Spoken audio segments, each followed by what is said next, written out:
Ajang Piala Dunia 2022 akhirnya kembali diselenggarakan. Perlu kita ketahui, Piala Dunia merupakan kompetisi sepak bola internasional yang diikuti oleh tim nasional putra senior anggota Federasi Sepak Bola Internasional atau yang kita kenal dengan FIFA, yang merupakan suatu badan pengatur sepak bola dunia. Kejuaraan ini telah diselenggarakan setiap 4 tahun sekali sejak turnamen 1930. Dan pada saat ini, Qatar sudah terpilih untuk menjadi tuan rumah penyelenggaraan ajang dunia tersebut. Ada banyak sekali kemeriahan-kemeriahan yang terjadi pada gelaran Piala Dunia tahun ini. Namun, tahukah Anda, di balik kemeriahan yang terjadi, ternyata gelaran Piala Dunia tahun ini juga memiliki beberapa konflik yang sempat dikritisi oleh berbagai kalangan. Untuk lebih jelasnya, mari kita simak penjelasan berikut ini.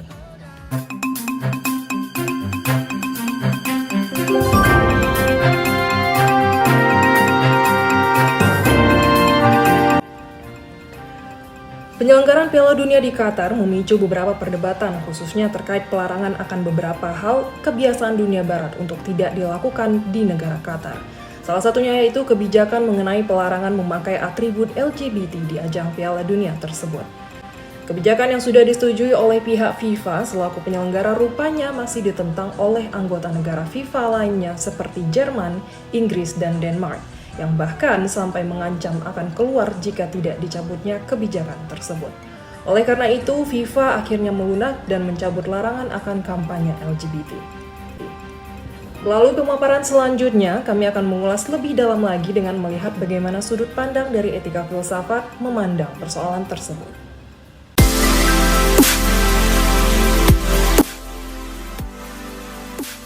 Halo semuanya, perkenalkan saya Restu Yonanda Alfianita dengan NIM 21011349907 dan dengan job desk sebagai pemateri. Perkenalkan, nama saya Siti Rasina dengan NIM 2101126097, job desk sebagai editor video. Perkenalkan, nama saya Sonya Marunjung Putri Hasibuan dengan NIM 2101136257. Saya di sini bertugas sebagai presentator kelima. Perkenalkan, nama saya Yafardana dengan NIM 2101134852. Saya sebagai pemateri. Perkenalkan, nama saya Ibu Ibrahim Ferry dengan NIM 2101136259 dan saya adalah salah satu dari pembawa materi. Terima kasih. Assalamualaikum warahmatullahi wabarakatuh. Kami dari kelompok 1 akan menganalisis video yang telah kami tampilkan tadi, yaitu mengenai etika dan filsafat pada fenomena LGBT di FIFA World Cup Qatar 2022. Di sini ada nama-nama anggota dari kelompok 1. Yang pertama ada Sonya Marunjung Putri Hasibuan, yang kedua Restu Yonanda Alfianita, yang ketiga ada saya sendiri Siti Rasina, yang keempat ada Yafi Ardana, yang kelima ada Ibe Ibrahim Fiari. Sebelum menganalisis video yang telah kami tampilkan tadi, saya akan menjelaskan mengenai perkembangan ilmu komunikasi pada teknologi informasi dan komunikasi. Perkembangan ilmu komunikasi membawa pengaruh yang besar pada teknologi, komunikasi, dan informasi. Saat ini, dunia sudah semakin maju dengan adanya perkembangan teknologi tersebut. Dengan adanya perkembangan teknologi, komunikasi semakin memudahkan masyarakat dari segala penjuru dunia untuk berkomunikasi dan mendapatkan informasi. Hal ini tergambar pada fenomena ajang pertandingan besar yang tengah diselenggarakan, yaitu FIFA World Cup Qatar 2022. Saat ini, dunia sedang dimanjakan dengan tontonan Piala Dunia 2022 yang diselenggarakan di Qatar. Namun, ada beberapa hal yang menarik pada penyelenggaraan Piala Dunia kali ini. Salah satunya yang paling sering diberitakan di media yaitu adanya konflik yang terjadi terkait pelanggaran penggunaan atribut LGBT yang dimuat dalam peraturan yang telah ditetapkan oleh Qatar selaku tuan rumah. Sekian penjelasan dari saya, selanjutnya akan dijelaskan oleh rekan saya. Fenomena LGBT pada ajang Piala Dunia merupakan salah satu hal yang tak luput dari sorotan. Seperti yang kita ketahui, gelaran Piala Dunia 2022 saat ini sedang berlangsung di Qatar. Qatar sendiri merupakan negara Islam, yang artinya memiliki ideologi pemerintahan yang berlandaskan ajaran syariat Islam. Maka tak heran, segala bentuk peraturan yang ada di negara tersebut juga diatur berdasarkan pedoman-pedoman ajaran Islam. Qatar sebagai tuan rumah Piala Dunia 2022 juga telah menerapkan beberapa aturan, yang salah satu diantaranya yaitu adanya aturan yang melarang setiap orang yang terlibat dalam Piala Dunia, baik penonton, pemain, dan lainnya, dilarang untuk menunjukkan hal-hal yang berbau LGBT. Segala bentuk simbol atau lambang yang melambangkan LGBT tidak diperbolehkan memasuki stadium tempat berlangsungnya pertandingan. Mengetahui pelarangan tersebut, mayoritas negara-negara barat mengecam peraturan yang telah diterbitkan oleh pemerintah Qatar yang juga telah didukung oleh FIFA sebagai pihak penyelenggara. Tidak hanya sekedar mengecam, negara-negara barat seperti Inggris, Jerman, Belanda, dan lainnya juga turut mengecam FIFA untuk tidak lagi berpartisipasi pada ajang Piala Dunia selanjutnya. Selain itu, perilaku yang ditunjukkan oleh Menteri Luar Negeri Jerman yang tetap mengenakan band lengan bertuliskan One Love yang menyimbolkan LGBT, juga aksi membungkam mulut yang dilakukan oleh timnas Jerman menunjukkan aksi protes mereka terhadap pelarangan tersebut. Mereka menyebut bahwa Qatar telah melakukan tindakan yang melanggar HAM dengan menerbitkan peraturan tersebut. Melihat adanya berbagai kecaman juga ancaman sedemikian rupa, pihak FIFA akhirnya mulai melunak. FIFA dan pemerintahan Qatar akhirnya memperbolehkan segala bentuk atribut LGBT untuk memasuki stadion. Baik teman-teman semuanya, pemaparan materi tentang latar belakang terjadinya fenomena dalam studi kasus sudah dipaparkan sebelumnya oleh rekan saya, dan di sini saya akan melanjutkan pemaparan materi kami, yaitu tentang perspektif etika dan filsafat komunikasi memandang fenomena LGBT di FIFA World Cup Qatar 2022. Nah, di sini muncullah suatu pertanyaan tentang bagaimana perspektif etika, filsafat, dan komunikasi memandang fenomena tersebut. Dalam dunia filsafat, perlu kita ketahui bahwa filsafat memandang kebenaran itu bukanlah suatu hal yang mutlak, melainkan kebenaran itu sulit dinilai secara universal karena tergantung pada kerja, manfaat, dan akibatnya. Oleh karena itu, untuk mencapai suatu kebenaran yang baik dan menghasilkan tindakan yang adil, maka dibutuhkan peranan dari 3 aspek nilai kehidupan paling penting, yaitu peran dari filsafat, agama, dan ilmu pengetahuan. Filsafat berperan dalam menentukan tindakan yang seharusnya kita lakukan dengan mempertimbangkannya dari berbagai sudut pandang sehingga kita dapat lebih bijaksana dalam memutuskan suatu hal. Nah, pada fenomena yang ada bahwa telah terjadi konflik yang penyelesaiannya juga tidak memberikan keadilan bagi kedua belah pihak. Mengapa demikian? Solusi terhadap konflik tersebut sama sekali tidak adil bagi Qatar sebagai tuan rumah karena peraturan agama yang selama ini telah mereka junjung tinggi harus rela untuk dikorbankan untuk suatu kompetisi olahraga yang hanya berlangsung 30 hari lamanya. Namun solusi tersebut tentunya menguntungkan negara-negara yang pro-LGBT karena mereka dapat melakukan aksi kampanye LGBT pada ajang tersebut.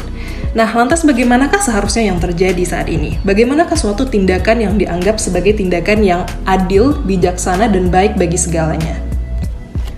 Sebelumnya kita sudah menjelaskan bahwa dalam filsafat kebenaran bukan merupakan suatu hal yang mutlak. Sesuatu dianggap benar apabila sesuatu tersebut dapat mendatangkan manfaat yang lebih besar. Maka oleh sebab itu, kita tidak hanya diwajibkan untuk menentukan kebenaran, namun kita juga harus melihat apakah kebenaran tersebut bersifat adil dan baik bagi semuanya. Karena benar belum tentu adil, adil belum tentu baik. Maka inilah yang dinamakan sebagai mencari solusi yang bijaksana akan suatu persoalan.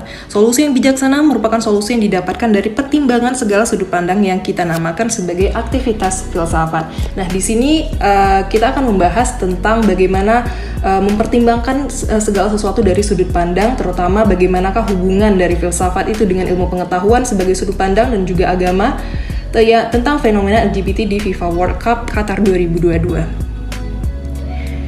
Dalam ilmu pengetahuan, kita dapat mengetahui bahwa LGBT merupakan suatu permasalahan hormon yang dianggap normal karena adanya komplikasi.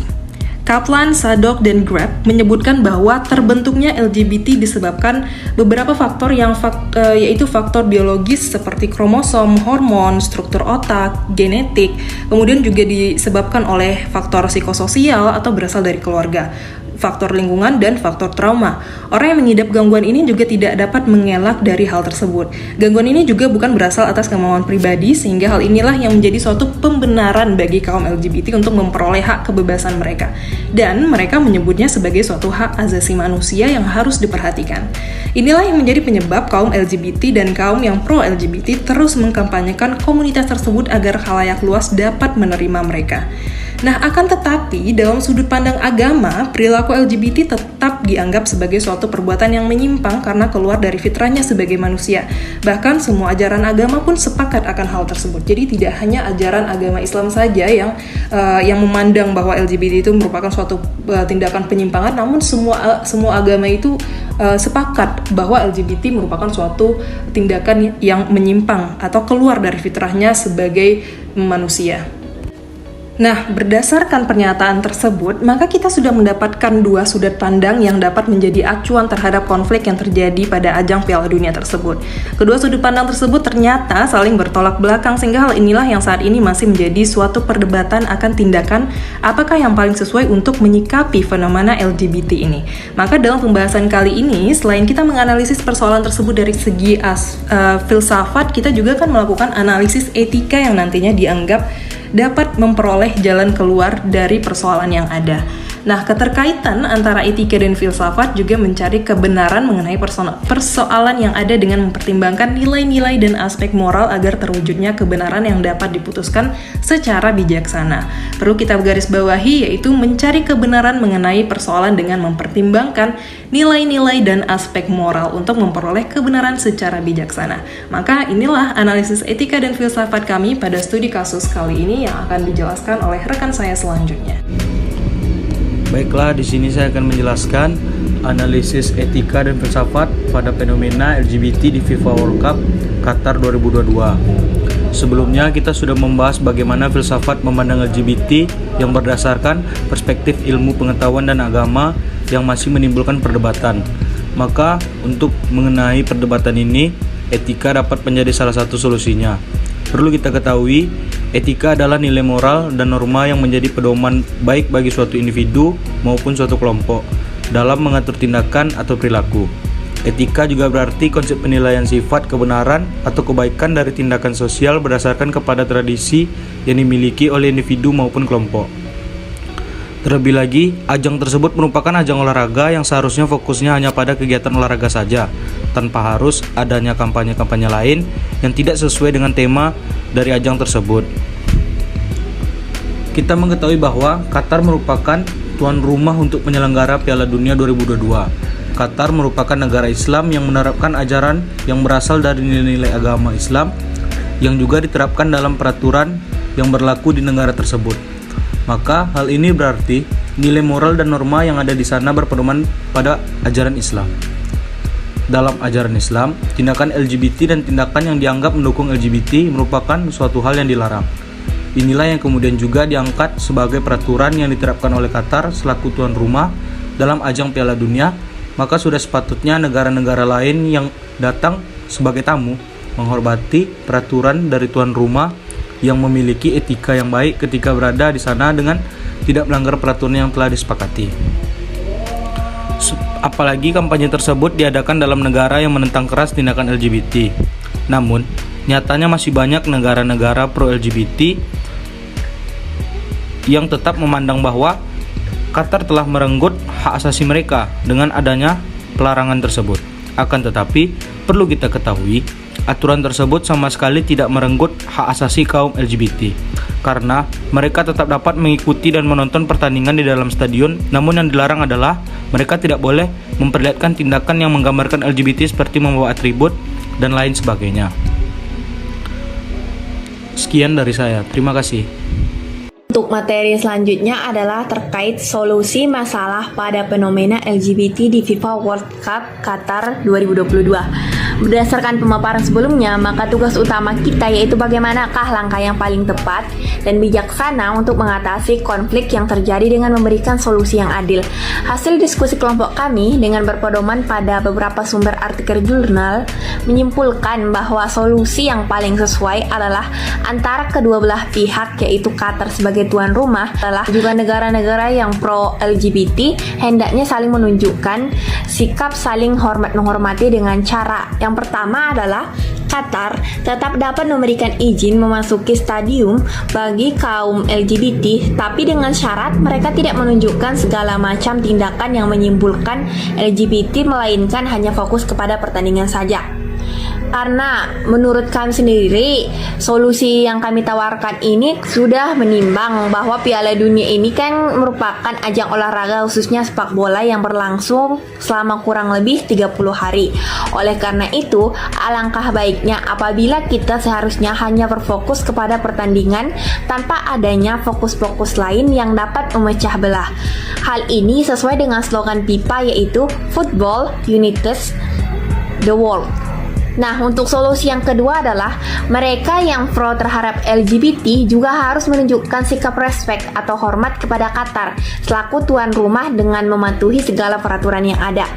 Karena hukum dan ketentuan yang diterapkan Qatar merupakan hukum yang berasal dari kepercayaan mereka yang tidak dapat diganggu gugat dan diubah hanya untuk kepentingan pertandingan olahraga 30 hari.